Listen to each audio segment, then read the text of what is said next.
بسم الله الرحمن الرحيم. الحمد لله رب العالمين، والصلاة والسلام على سيدنا وحبيبنا محمد وعلى آله وأصحابه أجمعين. خۆشەویستان و بەڕێزان،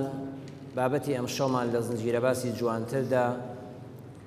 وەڵامدانەوەی پرسیارێکە کە زۆر جار لە کۆڕ و دانیشتەکاندا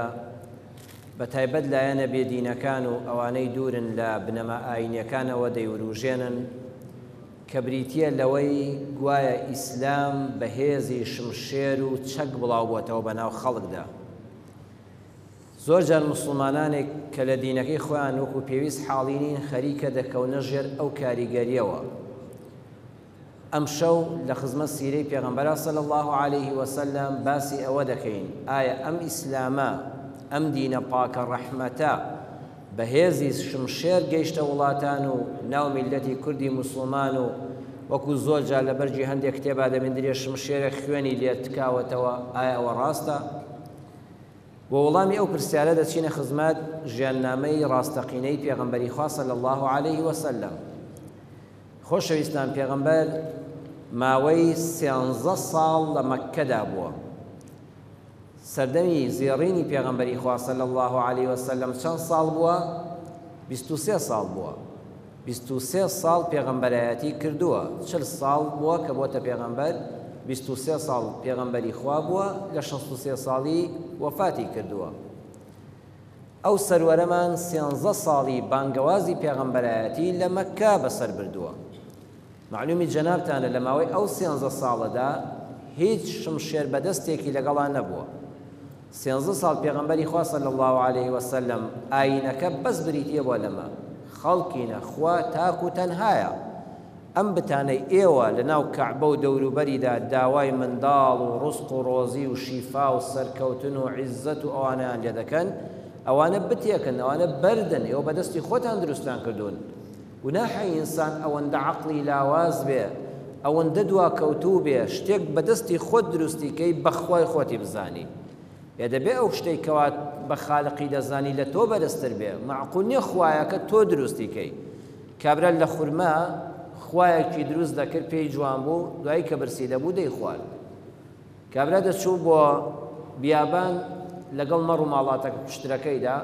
خوایەکەی پێبوو. کاتێک کەوا سێکوچکەیەکی دەویست بۆی کەترەی ئاوەکەی بخاتە سەر، ئاوێک گەرمکە شیرێک بکوڵێنێ مەنجەڵەکەی سەرنێ، دوو بەردی دەدۆزیەوە، هەمووی لەم و بیابان بوو کە بۆ سێمیان پەچی دەکەوت، دەچوو خوایەکەشی لێنا لێخستە ژێر مەنجەڵەکەوە. ئیسلام 13 ساڵ پێغەمبەری خوا صلی الله علیه و سلم ئەم عەقڵانەی بەکار بە ئاگا دێنایەوە. خەڵکینە بیر بکەوە چۆن دەبێ خوا بکرێ بە بەردی ئاگردان، چۆن دەبێ خوا تۆ دروستیکەی. دەبێ یەک خوا هەبێ، یەک دروستکرد هەبێ کە ئەویش ذاتی ئەڵڵایە. دومیان دەیفەرموو دەبێ خواتان خۆش بوێ، خوا ترسێنەر نییە. ئێستا ئێمەش بەردەوام ئەو وشەیە بەکاردێنینەوە، لە خوا بترسە. تەنانەت منداڵ لە مەکتەبە کە دەرسی ئاینی پێدەڵێن، مامۆستا فێری وەی دەکا دەبێت لە خوا بترسین. نەخێر، پێغەمبەر صلی الله علیه و سلم ئەو پەیامەی نەبوو. ئەبێ خوامان خۆش بوێ. خوا شتێکی ترسێنەر نییە تا ئێمە بترسێنێ. بە پێچەوانەوە هەموو 13 ساڵی مەککە پێغەمبەر صلی الله علیه و سلم خۆشەویستی ئەم ئەڵڵایی لە دڵا دەچەسپاندن لە ڕێی قورئانی مەککیەوە. باسی ئەو هەموو خەڵاتانەی دەکرد کە خوا بەم مرۆڤەی بەخشیوە، وەرە بیری لێ بکەوە. ئینسانێک ئەگەر چاکەیەک لەگەڵ بکە خۆشت دەوێت. ئەی ئەو خالقی کە ئەو هەموو چاکەی لەگەڵا کردووی، جار بۆ جار خۆشەویستی خوای دەخستە دڵەکانەوە. سێمیان خەڵکینە قیامەت هەیە، یەکتری مەکەن بە کۆیلە. ئینسان دەبێت ئازاد بێ. ئینسان نابێت کەسێکی بچەوسێنێتەوە، چونکە قیامەت هەیە، لێپرسینەوە هەیە. 13 ساڵی پێغەمبەرایەتی ئەم سەروەرە بە ئەمە ڕابرد. نە شمشێرێک، نە دڵۆ پێخوێن. ئەو هەموو سەحابە شەهید دەکرا، سومەیە شەهید دەکرا، یاسر شەهید دەکرا، عەمار لێی دەدرا، بیلال بەردی دەخرا سەرسەگ. تەنانەت چەندین جار سەحابە عەرزی پێغەمبەری خۆیان کردووە صلی الله عليه وسلم لە شەوێکە ئیجازەمان بدە دەیانگەن چوونە خزمەتی دارونەدوە دەسووتێنین، کەوا وەکو پەرلەمانی کافرەکان وا بووە، هەر ئاگری تێبەردەدەین، ئەچینە سەر بارەگا و شوێنی بازرگانیەکانیان هەمویان لەناو دەبین. پێغەمبەر صلی الله علیه و سلم دەیفەرموو سەبڕن، ئارام بگرن. ئەمە سەردەمی ئارامگرتنە، سەردەمی خۆپێگەیاندنە، سەردەمی دروستکردنی ریجالە، سەردەمی پیاوان و ژنانێکە کە دوا ڕۆژ ئێمە ئیسلامە لەسەر شانی ئەوانە. ئارام بگرن، خواپەرستی لە ناو دڵەکاندا بچەسبێنن. 13 ساڵ هیچ خوێنێک بەدەستی مسلمانان نەڕژاوە. 10 ساڵی کۆچکردن لە مەککەوە بۆ مەدینە سەردەمی مەدەنی کە پێغەمبەر صلی الله عليه وسلم چوە مەدینە یەکسەر دەوڵەتێکی دامەزراند ناوی نەنا الدەولەة الئیسلامیە ناوی نەنا دەولەة الرەسوول ناوی نا دەوڵەتی مەدینە دەوڵەتی مەدەنی واتە ئێستا کە خەڵک ئیدعای مەدەنیەت و حکوومەتی مەدەنی و ئەوانە دەکا ئەوە 1438 ساڵ لەمەوبەر پێغەمبەری خوا صلی الله عليه وسلم بناغی دەوڵەتی مەدەنی دانا ناوی نەنا الدەولەة الئیسلامیە في المدينة المنورة حل هەموو مێژووی ئیسلامدا شتێکی وامان نییە ناوی نەنا دەوڵەتەکەی پێغەمبەر صلی الله عليه وسلم بۆ وای ناونا چونکە بەڕێزان لە مەدینەدا هەر موسڵمان نەدەژیا پێغەمبەر صلی الله عليه وسلم حسابی بۆ هەموو پێکهاتەکانی شاری مەدینە کرد لە مەدینە موسڵمان دەژیا جوولەکەیەکی زۆر دەژیا منافق دەژیا گاور دەژیا مشریک دەژیا ملحد دەژیا پێغەمبەر صلی الله عليه وسلم بناغی دەستوری دانا نەیفەرموو دەستورمان قورئانە نەخێر قورئان حکمڕانی موسڵمانانە ئەی گاورەکان ئەی جوولەکەکان ئەی منافقەکان ئەی ملحیدەکان ئەوە دەبێت بنەمای دەستوری هەبێ یەکەم کەس کە لە ناو هەموو دوورگەی عەرەبیداوە لە مێژوودا دەستوری نووسیەوە کە وڵات لەسەری بڕوا بەڕێوە پێغەمبەری خوا بوو صلی الله عليه وسلم دەوڵەتێکی مەدەنی مافی هەموو هاوڵاتیانی تێدا دیاری کرا هیچ کەسێ زوڵمی لێ نەدەکرا و هەموو کەس ئازاد بوو پێغەمبەری خوا صلی الله عليه وسلم یەک کەسی لەو شاری مەدینەیە دەرنەکردووە لەسەر ئەوەی کە تۆ موسڵمان نابی بە پێچەوانەوە قورئان بە سەراحەت ڕایگەیاند لا ئیکراهە فی الدین سەحابەیەک هاتە خزمەتی وتی ئەی پێغەمبەری خوا دوو کوڕم بوونە گاور پێشەوەی تەشریفت بێنی گاور بوون ئێستا پێم وتون یان ئەولادی منن لە خۆمتان بێبەری دەکەم یان دەبێ ببنەوە موسڵمان پێغەمبەر صلی الله عليه وسلم فەرمووی ئەوە مەنهەجی ئێمە تۆ ئەوەندە لەسەر دینی خۆیان پێ بگەیەنە ئەگە موسڵمان بوونەوە باشە موسڵمان نەبوونەوە لا ئیکراهە فی الدین هیچ کەس مافی ئەوەی نییە بە زۆر بە کەسێ بێنێتە ناو ئیسلامەوە چونکە کە بە زۆر هێنات دوایی کە هێزەکە لەسەری لاچوو کافر دەبێتەوە ئەبێتە منافق پێغەمبەری خوا صلی الله عليه وسلم دەچینە خزمەت ئەو فەرمودانەی صحیحا یعنی هیچ گومان لە صحیحەتیان نییە فەرمودەیەک وەردەگرین لە صحیحی بوخاری ژمارەی فەرمودەکە 1290 ئەمە دەقی فەرمودەکەی بوخاریە كان غلام يهودي يخدم النبي صلى الله عليه وسلم پێغەمبەری خوا صلی الله عليه وسلم لە شاری مەدینەیە سەرۆکی دەوڵەتە پێغەمبەری خوایە هەموو هێزێک و دەسەڵاتێکی عەسکەری بەدەستەوەیە چێ خزمەتی دەکات ئینجا وشەی سەیریکەن یەخدوم و پێغەمبەر صلی الله عليه وسلم خزمەتکاری نەبوو پێڵاوەکانی بۆ دانەوەکو ئەو مەلیک و پاشایانەی ئێستا پێغەمبەر صلی الله عليه وسلم خۆی پێڵاوی خۆی دەدوریەوە خۆی پێڵاوی بۆ خۆی دادەنا خۆی جلوبەرجی خۆی دەدوریەوە یەخدوم بە لەفزی ئەمڕۆ یعنی ئەو کەسەی ئەمانەتداری ماڵی پێغەمبەر بوو صلی الله عليه وسلم بە لەفزێکی جوانتر سکرتێری تایبەتی بوو واتە کە پێغەمبەر دەچوە دەرەوە لەگەڵی بوو کە میوانی پاتای پێغەمبەری ئاگادار دەکرد ئیستیقبالی میوانی دەکرد ئەمانە ئیشی چی ئەمڕۆ ئیشی سکرتێری سەرۆکێکە واتە سکرتێری تایبەتی پێغەمبەری خوا صلی الله عليه وسلم چێ بوو گەنجێک بوو غولامێک بوو تازە پێگەیشتێک بوو چی بوو دینەکەی یەهودی و جوولەکە بوو واتە سکرتێری تایبەتی پێغەمبەری خوا صلی الله عليه وسلم لەناو ئەو هەموو گەس سەحابە بەڕێزانەدا کە 13 ساڵ مەینەتی مەدینەیان چێشت بوو خۆشەویستی خوا بۆەوەی بیچەسپێنێ بە عەمەلی چونکە خەڵک زۆر هەیە شیعارەکانی بەس بە قسەن بە قسە هیچی نەهێشتۆتەوە بەڵام لە مەیدانی کردارەوە نییە سەروەری ئێمە صلی الله عليه وسلم ئەوەی دەیوت بە کردار جێبەجێ دەکرد لەناو ئەو هەموو سەحابانەدا کە تێکۆشەری دێرین بوو ئێستا جای لە وڵاتی ئێمە دەڵی کاکە ئەو گەنجە کاکە ئاخر ئەوە پێشمەرگەی دێرینە باشە لەسەر سەلمان بەڵام ئاخر خۆمە تاوانی نییە کە ئەمڕۆ لەدایک بووە ئەی نابێ حسابیش بۆ ئەم بکرێ پێغەمبەر صلی الله عليه وسلم نەیفەرموو ئەو تێکۆشەرە دێرینانەی 13 ساڵ خەباتی مەککەیان هەیە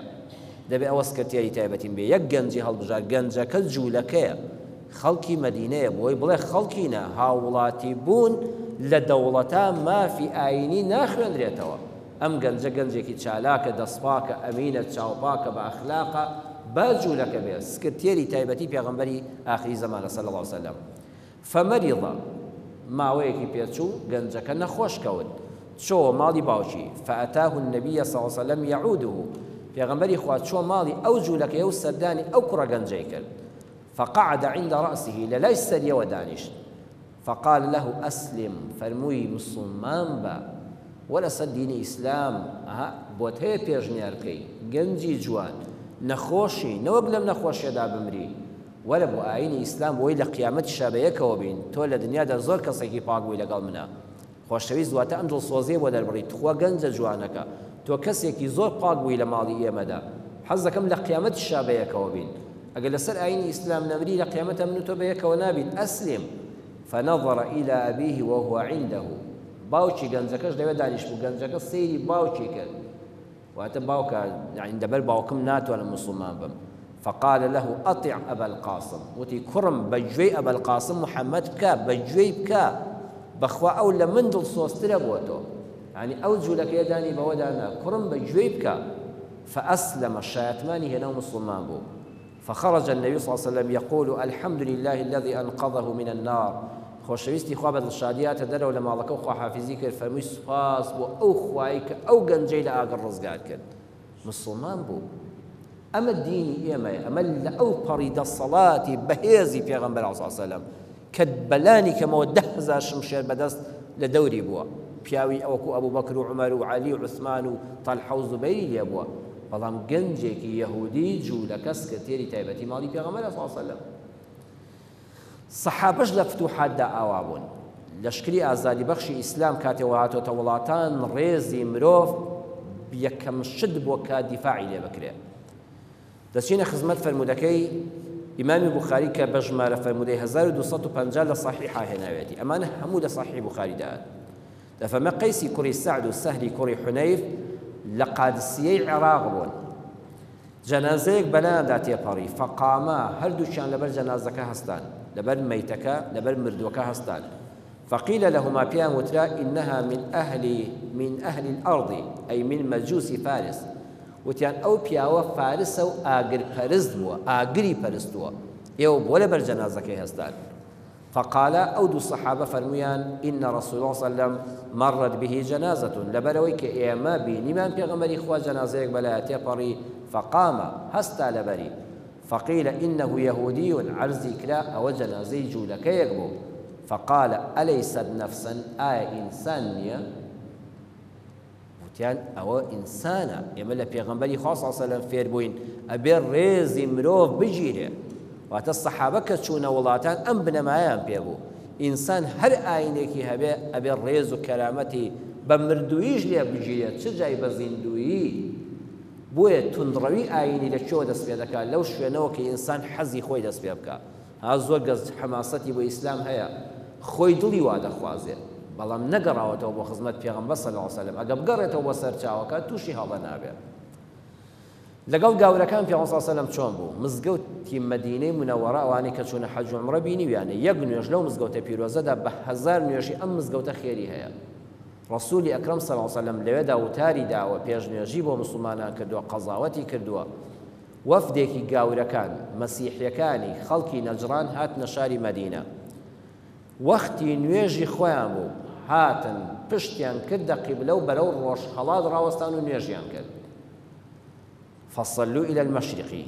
صحابە ناڕەحەت بوون وتیان وەرە سەیری کرد لەناو مزگەوتی پێغەمبەر صلی الله عليه وسلم ئەو گاورانە سەلیبیان لە ملایە عبادتي خوان دكن بشتيان كبدوتا قبلي مسلمانان ورويان كبدوتا الشرق فالله صلى الله عليه وسلم فموي دعوهم بيدنبن وازيان لبينن با عبادتي خوان بكن يستيما مسيحي بيت أمز قوتا همو ما رومان كبدوتا قبلي محمد صلى الله عليه وسلم بشت ما انتيكا ومصليبكي ملي راوش يعني دوستقوصات خوي كان ربي همو ما بلا مالي دين هذا خويرا كنيسانية ومزقوتا مزقوت فالله صلى الله عليه وسلم هاجد فما دعوهم ليان قرن ليه قرب قال لما مزقوت الشابه شعاري ديني خوي جاب زيكا اتر او إشي منو تونيا محاسبة بكين بل لما مزقوتكي بيغمبري صلى الله عليه وسلم أما أو بري ريزقرتني إنسانا ريزقرتني آزادي بيرو راي آينيا كي يستخلق داواي دكا اتر كواز زبري شمشيري بيغمبري صلى الله عليه وسلم لقل مشرك واتوي بدأ فرسته لا جنگيك دقرانا ومسلمانا كان آويان بينا مابو توشي آفرتيك بون وتيان دايجان آوت بيه وتي دو كند آوم بيه دو مشك آوي بيه بو دو كند آوي بيه بو وتيان هندي آو من بدايته وتي بمرجك آو تاند دميش شوين أو محمدا نكون كآينش تازي هناوا نيزاني والصحابة كاني بيغمبر صلى الله عليه وسلم وبيغمبر خوي لنا آويان دايا وتي بس بو مرجع أو تاند دميش ديار الزور تانتينو بلام شوين أو محمدا نكون كآين الإسلام تازي هناوا وتیان دەی وەڵا ئەوە محەممەد خۆیەتی ئەوە پێغەمبەری خوا صلی الله علیه وسلم پێغەمبەری خوا فەرمووی ئێمە ناڕەحەت نین لەو قسەی خۆت ئازادی چی دەڵێ بەڵام خوشکی بەڕێزم دایێ بەڕێز یەکێ لەو کوندە ئاوانت بێنە بە مەرجێک ئێمە ئاوی لێ دەخۆینەوە یەک تۆزیش کەم نەکا وتی چۆن اینجا ترسا ئەو هەموو سەحابەشم شێر بەدەستدا لە جەنگ گەڕاوەتەوە ئێستا تینوویەتی لە هەر نیزامێکی عەسکەریدا وایە پەلامەریاندا و دووسێ لەشیان لێدە پیاوانی خوا صلی الله علیه وسلم بەڕێزەوە پێی دەڵێ خوشکەکەم دایەکەم بێنە کوندەیەک بێنە و ئاوەکەشت کەم ناکە پیاوانی صلی الله علیه وسلم دەستی خستە سەر کوندەکە بە سەحابەکان فەرمووی ئاوی لێ بخۆنەوە پەرداخ بە پەرداخ سوراحە بە سوراحەلیان دێرا و دەمەکەیان قەپات کردەوە پڕمەوە لە ئاو ئەوە بەرەکەتی موعجزەی پێغەمبەرە صلی الله علیه وسلم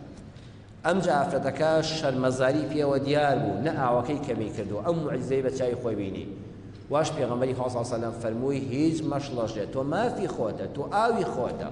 ئێمە زۆرمان لە کەس نییە لە جیاتی ئەو ئاوەی کە کەمیشی نەکردو و لێمان وەرگرتووی تۆ خێر بووی بۆ ئێمە لەم بیابانە وشکەدا ئارد و خورمای بدەنێ با بۆ ماڵ و منداڵەکەی بەرێتەوە ئەو ژنە چۆوە ناو قەومەکەی وتی وەڵڵی کەسێکم بینی وە شەرمەزار بووم لە ئاستی گەورەی و بەڕێزیدا من بە مەرجێک ئاومدا بەوان نەمناسین کەوانە موسڵمانان و محەممەد لە ناویاندایە وتم بەو مەرجاوەتان دەدەمێن نەچن ئیمان بەو محەممەدە بێن کە ئاینە تازەکەی هێناوە کەچی خۆی لەوێ بوو لە جیاتی لێم دەن چەند بەڕێزەوە قسەی لەگەڵ کردم وەڵڵی دەستی خستە سەر ئەو کوندە ئاوە قەترەیەکی لێ کەم نەبەوە ئەو هەموو خەڵکەش لیان خواردەوە ئەمجا پاداشتیشی کردم و خورما و ئاردی پێبەخشیم ئەی خەڵکینە هەر کەسێ شوێنی ئەو پیاوەکەوێ زەرەرمەند نابێ و سەرفرازی دنیا و قیامەتە من موسڵمان بووم ئەو ئافرەتە ئەوەندە بەعشقەوە قسەکانی کرد تەواوی ئەهلی ئەو دێ هەمویان موسڵمان بوون بەبێ ئەوەی نە سەحابەیەک بچێتە ناویەوە نەشم شێرێک بەکاربێن نە جەنگێک ڕوو بدا ئیسلامی ئەمە بەڕێزان ئەمە بڵاوی کردوێتەوە یەک دێی گەورە بە بیستنی قسەی ئەم ئافرەتە بەڕێزە کە ئەویش ڕێزداری پێغەمبەری خوای صلی الله علیه وسلم بینی بوو الحەمدولله هەمووی هاتە ناو دینی ئیسلامەوە لەگەڵ خزمی کافری خۆیاندا ئیمامی عومەر دەڵێن چەند بەسام و هەیبەت بووە فتوحاتی ئیسلامی بە زۆری لە سەدەمی ئیمامی عومەرا کراوە پارچەیەک ئاوریشمی کڕی بوو ئاوریشمی خالیز پێغەمبەری خوا صلی الله علیه وسلم فەرمووی عومەر پیاوانی ئیسلام ئینسانی شلومل نین پیاوانێکی بەهێزن ئەم ئاوریشمە بۆ جەستەی پیاوان زەرەری هەیە و حرامە لەبەری مەکە بیکە بەڕاخەرێک شتێک وتی ئەی پێغەمبەری خوا صلی الله علیه وسلم ئەگە بینێرم بۆ برادایکەکەم دواتە دایکی کاتی خۆی شووی کردوێتەوە برایەکی لە باوکێکی تر هەیە بۆ دایک براکەم بینێرم بۆ مەکە کە کافرە دروستە فەرمووی بۆ کافران دروستە فكساه عمر بن الخطاب أخا بمكة مشركا ناوي عثماني كري حكيم بو إمام بخاري مسلم دا الصحيحين دا روايات كدوا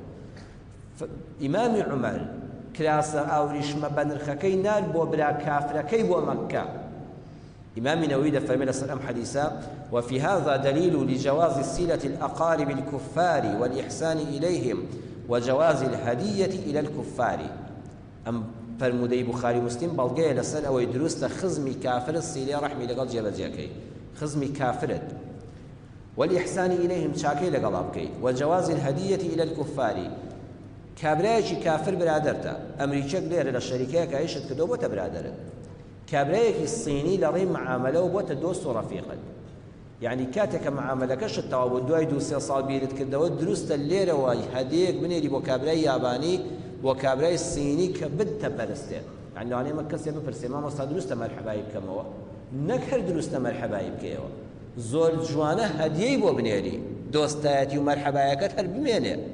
تۆ ڕەحمەتی خۆتی نیشان دەیت ئیسلامی ئەمە دەستی کەسی نەبەستووە خەڵک وا دەزانێت کە موسڵمان بووی نابێ مەرحەبای یەک بەشەر بکەیت کوڕە هەیە مەرحەبای موسڵمانان ناکە ئەڵە چونکە لە حیزبەکەی مندانی نابێ مەرحەبایی بکەم مادام لە جەماعەتی من دانی تازە مەرحەبایی تۆ تەواو بووە ئالی قیبلەش بێ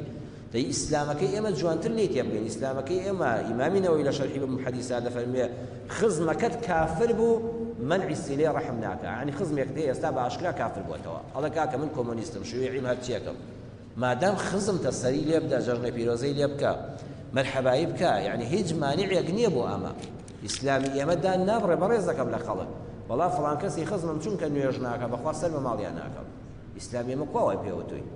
ئەو خۆ کافریش نییە یعنی لەوانێ بڕواشی بە نوێژ بەڵام کەم تەرخەمە هەدیە بۆ کافر بنێری برادری کافرەتە برادری مەسیحیت هەبێ برادری جوولەکەت هەبێ برادری مولحیدت هەبێ دروستە هەدیە بۆ بنێری مەرحەبایی بکەی دیاری پێشکەشکەی. عەبدوڵای کوڕی ئوبەی کوڕی سەلول پیسترین کەس بۆ لە مەدینەدا منافق بوو. ئەوەندەی ئەو بۆ پێغەمبەری خوا خراپەی هەبوو هیچ کەس لەسەر زەویدا نەیبوو کە نوێژی دەکرد نێوچاوانی بە قاچی پێغەمبەر صلی الله علیه و سلم دەکەوت لە لای میحرابەکە هەر کەس سەلامی نوێژی دەدایە و دەکەوتە پیلانجێڕان لە پێغەمبەری خوا صلی الله علیه و سلم. لە جەنگی بەنی مستەلەقە بێئەدەبیەکی کرد وتی وەڵا بابە هەر ئەوەندەمان ماوە کاتی خۆی پێشیناوە تویانە سەگەکەت قەڵەوکەی پێت دەوەڕێ محەممەد هەروە هاتە ناومان برسی بوو تێرمان کردو پێمان دەوەڕێ چ بێئەدەبیەک هەیە لەمە گەورەتر لە جیهاندا بێ گەورەترین قسەی ئاوا بەسەرکردەی وڵاتی بۆترێ دەکوژرێ ئەچێتە قاڵی تیرۆرەوە. لە ئوحودا کۆمەڵێکی زۆری خەڵک گێڕایە وتی محەممەد بە قسەی منداڵ و پاڵ چۆتە دەرەوە من ناچم بە دوویدا من لە ماڵەوە شەڕ دەکەم. بوختانی بۆ خاتو عایشەی خێزانی پێغەمبەری خوا صلی الله علیه و سلم کرد. بوختانی خاتو عایشە لەسەر دەستی ئەو منافقە بڵاو بووەوە ماڵ بە ماڵ ئەم بوختانی دێنا و دەبرد و پەخشی دەکرد. بۆیە عەبدوڵای کوڕی پیاوێکی زۆر مسلمان بوو هاتووتی ئەی پێغەمبەری خوا لێم گەڕێ ئەو باوکە پیسەم دەکوژم باە چێشکە نەیکوژێ نەوەک دوای غیرەتم بجوڵێ و تووشی گوناهێک بم خۆم دەیکوژم. پیان فەرمووی بەل نەتەڕەفەق به لێی گەڕێ نەرم دەبین لەگەڵ باوکتا ونحسن إليه تا چاکەی بوێ چاکەی لەگەڵ دەکەین مادامە فینا مادام لە ناوماندایە هێشتا ئێمەی بەجێ نێشتۆ هێشتا مزگەوتی بەجێ نێشتۆ. ئاەتی قورئان لەبارەی دەهات پێغەمبەر صلی الله علیه و سلم ڕێک دەیزانیەوە لەبارەی ئەوەیە هێشتا لە مزگەوت دەری نەکرد هێستا قسەیەکی پێ نەگوت. ئیمامی عومەر فەرمووی ئەی پێغەمبەری خوا هیچ کە لە تەحملمدا نەماوە لە منافقی ئەم پیاوە ئەم دوو ڕووە لە ناوماندا میکرۆبە لێم گەڕە سەری لە لاشەی جیا دەکەمەوە. فەرمووی لا يبلغ الناس أن محمدا يقتل أصحابه برام لێگەڕێ عومەر با بڵاو نەبێتەوە بڵێن محەممەد هاوڵانی خۆی دەکوژێ ئەم قسەیە لە سەرمان دەکەوێت دواتر خەڵک دەڵێن محەممەد یەکێ لە ئەهلی نوێژی مزگەوتەکەی خۆی کوشتووە ئەوە لە سەرمان دەکەوێت وازی لێ بێنە کە مرد پێغەمبەر چۆ سەر قەبرەکەشی نوێژیشی لەسەر کرد تەنانەت جبەی مبارەکی دای بیکەن بە کفنەکەی خوا فەرمووی 70 جاری داوای لە خۆشببوونی لێ بکەی خوا لێ خۆش نابێت. بەڵام معاملەی دنیای پێغەمبەر صلی الله علیه و سلم لەگەڵی ئاوا بوو کەواتە ئێمە دەبێت لەمەوە فێر ببین هەر کارێک بۆ ئیسلام دەیکەی با ڕەواژ بێ دەبێت سەیری ئەو سەریکەی نەوەک زەرەری موسڵمانانی تێدا بێ ئەگەر زەرەری موسڵمانانی تێدا بوونا حەزانی ئیسلام بەکاریان دێنە نابێ بیکەی نابێ بیکەی پێغەمبەر صلی الله علیه و سلم فەرمووی کوشتنی ئەو منافقە ئەهلی ئیسلام دەخاتە ژێر بەرپرسیایەتیەوە کابرایەک لەو سەری دنیا دەڵێ محەممەد ڕەفیقێکی خۆی کوشتووە موسڵمانێکی کوشتووە ئەو ئاگای لێ نییە ئەمە چ منافقێکە لێی گەڕبام دەنگ و باسە بڵاو نەبێتەوە. بۆیە شێخ محەممەد غەزالی ڕەحمەتی خوای لە قسەیەکی زۆر جوانی هەیە دەڵێ إن انتشار الكفر في العالم يقع نصف أوزاره على متدينين والله نیوەی گوناحی کافران بڵاوبوونەوەی کوفر لە جیهاندا نیوەی گوناحەکەی دەچێتە سەر شانی دیندارەکان بۆ بەغەض الله إلى خلقه وا لە خەڵک دەکەن ڕقی لە خوا بێ بۆ بسوء كلامهم قسە تاڵن مسلمان و قسە تاڵ ڕووگرش ئەو سوئی صنیعهم بەڕیشەوە خۆی دەتەقێنێتەوە یان کابرا دەچێتە ئەو ئەوروپای ئەمانی دراوە دەسێگەی غەش نەکە یەکسەر لە تەسکەرەکەشی نووسراوە مسلیم ئیتر کابرا چۆن دینی خوای بەرچاو ناکەوێت کە ڕەفتاری دەفەرمێن نیوەی کافران کە کوفر بڵاو دەبێتەوە نیوەی گوناحەکەی لەسەر دیندارانە قسە ڕق و زمان تاڵ یان لە وڵاتانێکدا ئەمانی دراوەتێ کە سەیرەکەی غەشی لەو وڵاتە کردووە پارەی ئەو بانقەی بردووە تەزویری لەو وڵاتەدا کردووە لەو وڵاتەدا خۆی دەتەقێنێتەوە ئێتر ئەو مسلمانانی بەرچاو دەکەوێت بەرچاوی دەکەوێت. پەیامی ئیسلام ئەمەیە لأن يهدي الله بك رجلا واحدا خير لك من حمر النعم. بخاری مسلم ڕێوایەتیان کردووە یەک کەس خوا لەسەر دەستی تۆ هیدایەتی دا بەهۆی تۆ ڕوو بکاتە خوا یەک کەس ئەگەر یەک مێگەلی گەورە مەڕ و ماڵات و حوشترت هەبێ حوشتری سوور کە بە نرخترین ماڵی عەرەب بووە هەر هەمووی ببەخشی لە پێناوی خوادا والله مسلمان بوون و هیدایەتی یەک کەس لەسەر دەستی تۆ ئەویان خێرترە یەک کەس ئەی وایە هەزار کەس لەسەر دەستی هیدایەت وەردەگرێت ئەبێت پاداشتێکی هەبێت. هەموو پێغەمبەر صلی الله علیه و سلم لە ژیانیدا بەشداری 63 جەنگی کردووە 63 بەلەو ڕووبوونەوەی کافران 27 یان کوشتاری تێدا بووە ئەتە 63 جار پێغەمبەر صلی الله علیه و سلم بەلەو ڕووی کافران وەستاوە لە 27 تا کوشتار ڕووی داوە تەنها لە ماوەی ژیانی پێغەمبەر صلی الله علیه و سلم لەو 27 کوشتارەدا 262 مسلمان شەهید بووە واتە لە 101 مسلمانان شەهید بووە 1022 کافر کوژراوە واتە لە 101.5 کافر واتە 1.5 کافرەکان کوژراوە لە شەڕا بە یاسای جەنگ نابێ هیچ جەنگێک لە ئاوەدانیدا کرابێت لە سەدەمی پێغەمبەر صلی الله علیه و سلم یەک جەنگ لە ئاوەدانیدا نەکراوە نابێ ژن بکوژرێ نابێ منداڵ بکوژرێ نابێ ڕاهب بکوژرێ نابێ بێچەک بکوژرێ نابێ جوتیار بکوژرێ نابێ دیل بکوژرێ نابێ پەرستگایەکی مەسیحی و گاور و ئاگرپەرست و یەزیدی و سەردەشتی ئەوانە بڕوخێندرێ نابێ دەستکاری بکرێت ئەمە یاسای ئیسلام بەڵام بەس لە جەنگی جیهانی دووەمدا کە کافرەکان کردویانە 15 ملیۆن و 600 هەزار عەسکەر کوژراوە 54 ملیۆن و 800 هەزار ژن و منداڵ و کاسب و ئاهلی بازاڕ کوژراوە ئەوە هەموو مێژووی ئیسلام و ئەوەش هەموو مێژووی ئەو کەسانی کە لە ئیسلام دوور بوون کەواتە بەڵگە لەسەرەوەی ئیسلامی ئێمە ئەسڵەن بەهێزی شمشێر بڵاو نەبەوە ئەگەر بەهێزی چەک بڵاو ببوویایەوە خۆی ئێستا هێزی چەک نەماوە دەبەوە خەڵکەم و کافر بوویەوە چونکە هەر شتێک بە زۆر بێ دوایی کە زۆرەکە لاچوو کابرا دەگەڕێتەوە سەر پێشوەکەی خۆی دووەمیان ئەندەنوسیا یەک لەسەر چواری هەموو مسلمانانی جیهانی تێدایە 230 ملیۆن مسلمان بەس لە ئەندەنوسیا هەیە نە یەک سەحابە چۆتە ناویەوە نە یەک قەترە خوێنی تێدا ڕژاوە نە یەک عالم و مەلا و تاری تێدا داوە بەس لە ڕێی بازرگانی مسلمان و ئیسلام چۆتە وڵاتەوە 230 ملیۆن مسلمانی تێدایە هندستان هەروەها ئەوروپا و ئەمریکا ئەمڕۆ خۆ ئێستای سێزی مسلمانان شمشێری نییە هەر کەنیسەیە و دەکرێ بە مزگەوت بەڵام داخەکەم مسلمانێکی توندڕە و دێنێ و وا دەکات مسلمانە ڕێک و پێکەکانیش مزگەوتەکەیان پێدا بخرێ کەواتە کۆتا قسەمان ئەوەیە ئەوەی کە دەنووسرێ لا إله إلا الله محمد رسول الله لە ژێریا شمشێرێک هاتووە والله ئەو شمشێرە ئەسڵەن فڕی بە ئیسلامەوە نییە ئەو ئاڵایەش پێویستە لە ماڵەکان لا ببرێ ئەبێت لە جیاتی ئەو شمشێرە لە ژێر دروشمی لا إله إلا الله دا گوڵێک و کۆترێکدا بنرێ ئیسلامی ئێمە بە ئاشتی بە بۆنی خۆش بڵاو بۆ بە جیهاندا نەک لەگەڵ ئەو شمشێرەدا لا إله إلا الله بڵاو بێتەوە والسلام عليكم ورحمة الله وبركاته